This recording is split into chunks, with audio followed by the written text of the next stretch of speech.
Have you ever imagined how much steel, money, and engineering it takes to build a train so massive it can look bigger than the station it stops at?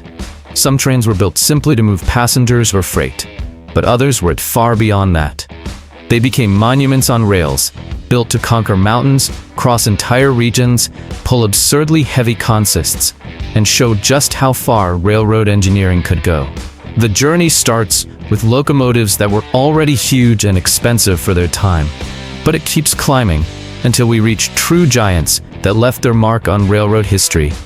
Get ready to see machines that burned tons of fuel, demanded heavy maintenance, had the presence of a ship on land, and still make any train enthusiast stop everything just to hear the roar of the engine or the breath of steam. Stay with me until the end, because the last train on this list did not become famous by accident.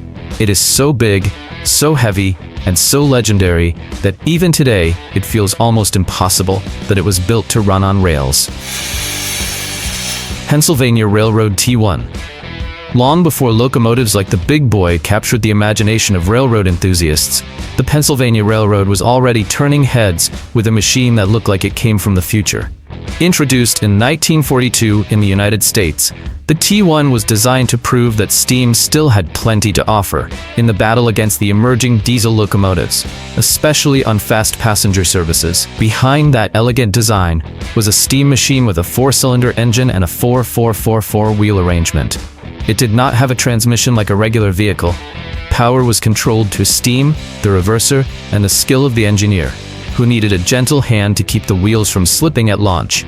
Its estimated power was over 6,000 horsepower at high speed, with enough strength to pull passenger consists at a strong pace. With its tender, the whole set was over 37 meters long and weighed more than 400 tons, fully loaded, like a true steel building moving on rails. The suspension and support came from the front and rear trucks, while the huge driving wheels helped keep it stable at speed. It was a locomotive built to run, but also built to impress, with a physical presence that made any platform look small beside it. The design helped turn the T1 into a legend. Its aerodynamic front end, stretched body, and massive wheels gave it a modern, imposing, almost intimidating look. When it rolled through a station releasing steam, it looked like a machine built to show power before it even accelerated. It was used in express service by the Pennsylvania Railroad, but it was expensive, complex, and demanding to maintain.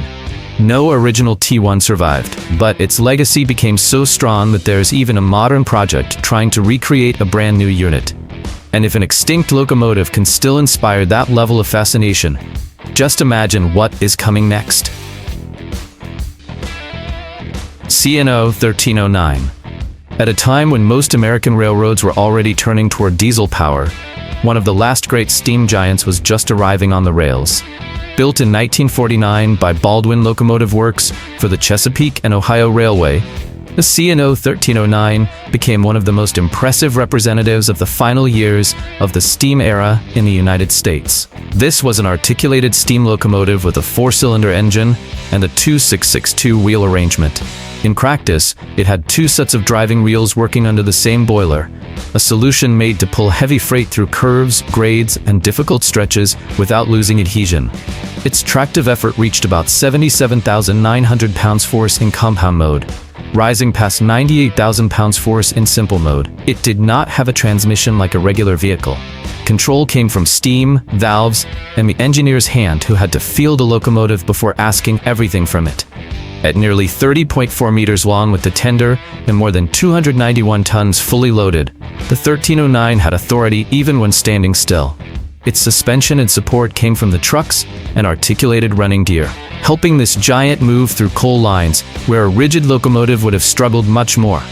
It worked hauling coal in the mountains of West Virginia, with a brutal look, a long boiler, exposed piping, and a deep sound that seemed to come from inside the mountain itself. Decades later, it was restored by the Western Maryland Scenic Railroad and returned to service on tourist excursions. If this already feels like an unlikely survivor, the next name takes railroad power to an even higher level. Union Pacific Challenger. At a time when railroads needed to move increasingly heavier loads without sacrificing efficiency, The Union Pacific Challenger arrived as an ambitious answer to that challenge. Introduced in 1936, it was built to deliver power, endurance, and performance over long distances, earning a special place in American railroad history. This steam locomotive used a 4-cylinder engine and a 4664 wheel arrangement. 2 sets of driving wheels worked under the same boiler, almost like 2 locomotives in one, designed to spread power more efficiently through curves, grades, and heavy routes. Its tractive effort was over 97,000 pounds-force, with estimated power around 5,000 horsepower in the best-known versions. It did not have a transmission like a regular vehicle. Control came from steam, valves, and the experience of the engineer, who had to measure every move to avoid wasting traction.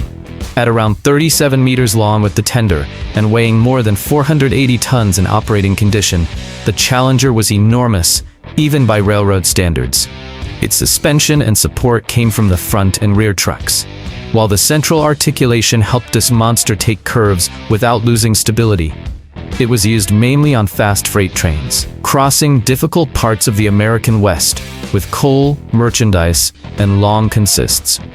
Its look was both rugged and elegant, with a huge boiler, tall wheels, and a blast of steam that made the entire platform feel alive when it started moving. The Challenger became a legend because it combined size, speed, and strength in one machine. Number 3985 also became famous for decades in historic excursions, keeping alive the sound of an era when the rails truly shook. If you are enjoying this journey through giants on rails, go ahead and leave a like, subscribe to the channel, and turn on the bell, because that helps YouTube understand that this kind of content needs to reach more fans of extreme machines. And if this one already feels massive, the next train shows that size and toughness can also come from the other side of the world. South African Class 25NC. Not every giant locomotive was born in the United States. On the other side of the world, the South African Class 25NC proved that narrower rails did not prevent the creation of truly impressive machines. Entering service in 1953, it was built to tackle long distances under harsh conditions, while maintaining strength, stability, and reliability. This steam locomotive used a 2-cylinder engine with a 484 wheel arrangement.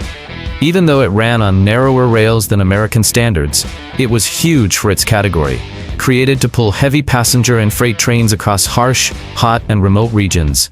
Its tractive effort was around 45,360 pounds-force, with boiler pressure of 225 pounds per square inch. It did not have a transmission like a regular vehicle. Control was handled through steam, the reverser, and the valves, demanding experience to maintain force without wasting energy. With the locomotive weighing more than 117 tons and the tender weighing over 105 tons, the whole set had plenty of presence.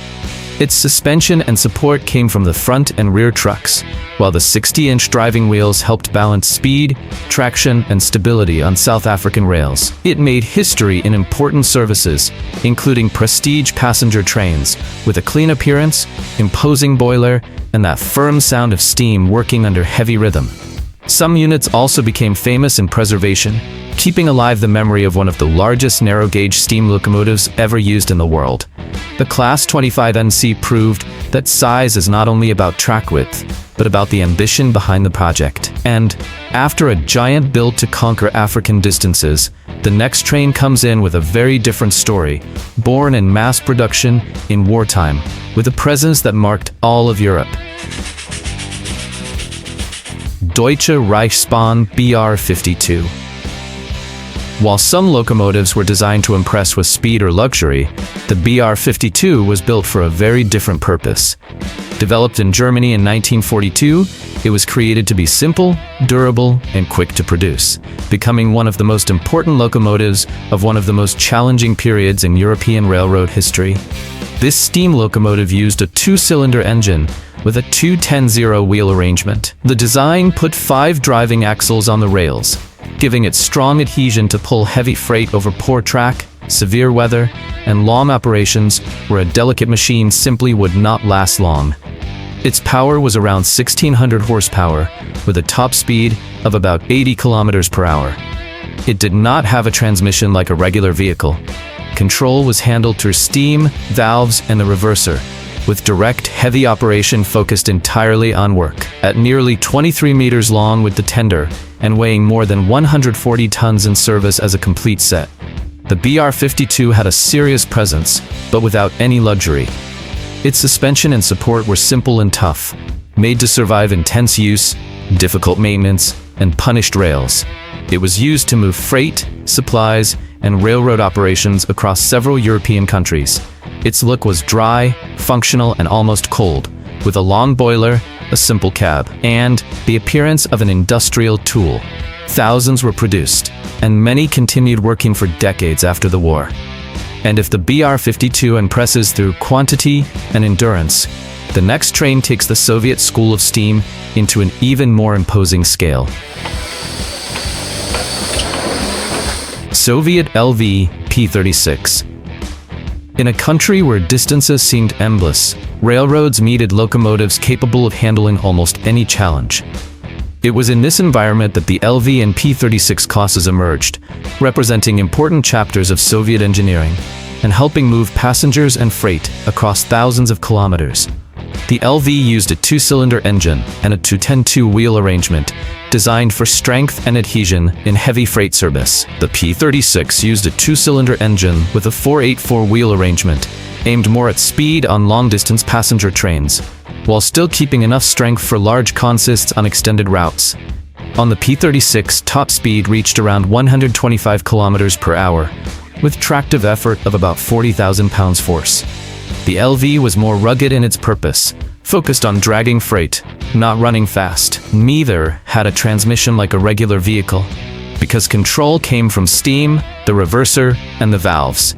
The P36 measured more than 16 meters for the locomotive alone, not counting the tender, with 1.85-meter driving wheels and an elegant presence marked by its famous red side stripe. The LV looked heavier and more freight-focused, built to survive long journeys, cold, and hard maintenance. These machines worked across the vast routes of the Soviet Union, pulling passengers and freight in a country where railroads were a vital part of logistics. The P36 also earned a nickname tied to its imposing look, while the final unit built marked the end of the Great Steam Era at Kolomna. Together, these locomotives show that Soviet steam was not just large, but built for distance, weight, and survival. And after this pair of steel giants, the next name completely changes the sound of the list, leaving steam smoke behind and entering the heavy roar of American diesel power. Union Pacific Centennial DD40AX. When the diesel era reached its peak, some railroads decided to take the concept of power to the extreme. The Union Pacific Centennial DD40AX arrived in 1969 as a celebration of the company's centennial, but also as an impressive demonstration of strength, technology, and hauling capability. Here, steam leaves the stage and heavy diesel-electric power takes over. The Centennial used two V16 diesel engines, adding up to 32 cylinders and 6,600 horsepower. There was no manual transmission like in a truck. The engines powered generators, which fed the traction motors on the wheels. Its starting tractive effort reached about 136,000 pounds force, with top speed between 128 and 145 kilometers per hour. Its configuration was DD, with two huge four-axle trucks all powered, giving it heavy traction and stability for long freight trains. At around 30 meters long, weighing more than 247 tons and carrying thousands of liters of diesel, it looked like a yellow steel wall on rails. The sound of the two V16 engines working together was deep, steady, and intimidating, as if two locomotives were trapped inside one single body. The Centennial worked on fast Union Pacific freight runs, mainly on major corridors in the American West.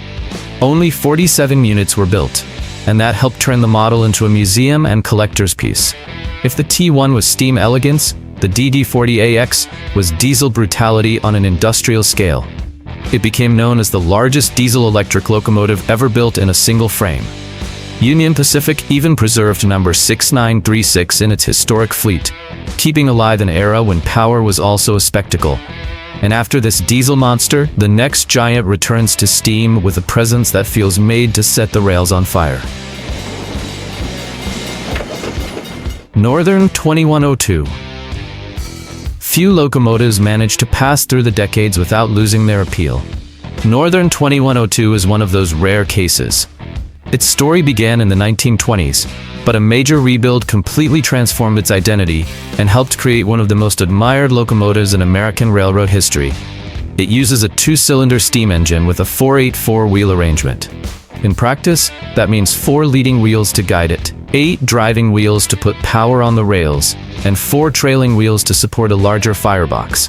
A classic formula for fast, strong, and heavy locomotives. Its power reaches around 5,500 horsepower, with tractive effort of approximately 68,000 pounds-force, rising past 79,000 pounds-force with the booster. It does not have a transmission like a regular vehicle. Control comes from steam, valves, and the experience of the person running it. At about 33.5 meters long with the tender and with a total weight around 404 tons, the 2102 has an absurd presence. Its 70-inch driving wheels, tall boiler, and huge tender create that classic image of an American locomotive built to impress before it even blows the whistle. It worked hauling heavy coal trains for the Reading Company, but later gained new fame on tourist excursions. After decades out of service, it returned to operation in 2022 with the Reading, Blue Mountain, and Northern Railroad, carrying passengers and train fans through historic trips in Pennsylvania. The 2102 is one of those machines that proves some locomotives do not age. They simply become more legendary. Its return to the rails showed that steam can still move crowds, and if this one already has the presence of a living spectacle, the next name is one of the most beloved and respected locomotives in all of American history. Union Pacific 844 Highball. Some locomotives become famous during their years of service. Others outlive generations and become true living legends. The Union Pacific 844 belongs to that select group, standing as one of the most respected and admired steam locomotives ever built in the United States. This steam locomotive uses a 2-cylinder engine with a 4/8-4 wheel arrangement. Its 80-inch driving wheels helped maintain high speed on the rails, while the boiler worked at 300 pounds per square inch, feeding a machine built to run with elegance and authority. Its power reached around 4,850 horsepower, with tractive effort of 63,800 pounds-force, and an estimated top speed of up to 193 kilometers per hour. It does not have a transmission like a regular vehicle. Control comes from steam, valves, and the engineer's sensitivity. At about 34.7 meters long with the tender, and more than 411 tons fully loaded, the 844 is large, but still has a refined appearance. The suspension and support from the front and rear trucks help maintain stability, while the sound of the whistle and steam creates that classic feeling of an American train on open track. It worked in passenger and freight service, then became a historic ambassador for Union Pacific. The most impressive part is that the 844 was never officially retired, becoming known as the living legend, one of the most beloved steam locomotives in the United States. When the 844 passes at speed, the effect is different from seeing a museum piece. It feels like a living legend, breathing steam, oil, and steel in front of the crowd. But now we reach the final name on the list, and it is not just big. It became a worldwide symbol of giant locomotives. Union Pacific Big Boy. When the subject is giant locomotives, one name usually appears before all the others. The Union Pacific Big Boy was created to tackle some of the most demanding sections of American railroads, combining size, strength, and endurance on a scale that continues to impress to this day. This steam locomotive uses a 4-cylinder engine with a 4/8-8-4 wheel arrangement.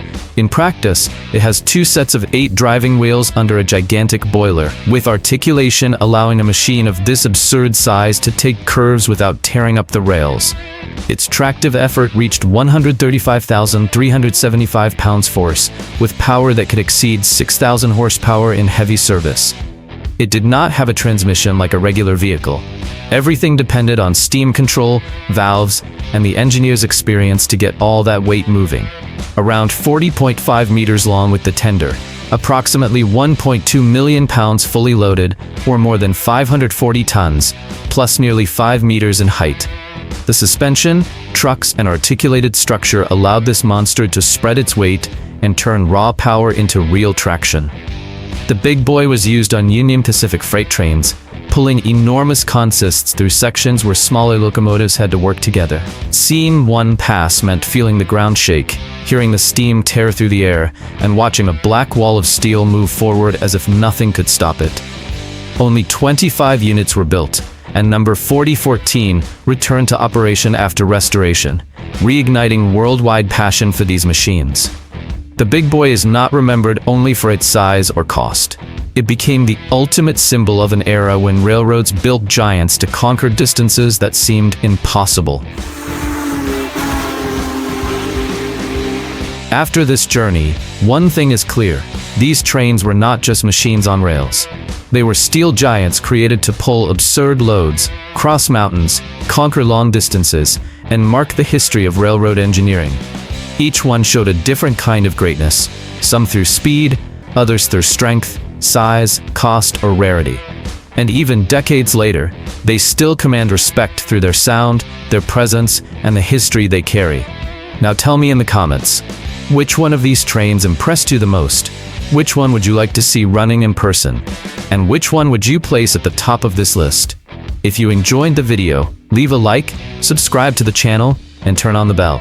That helps YouTube show our content to more people who also love giant machines and incredible stories.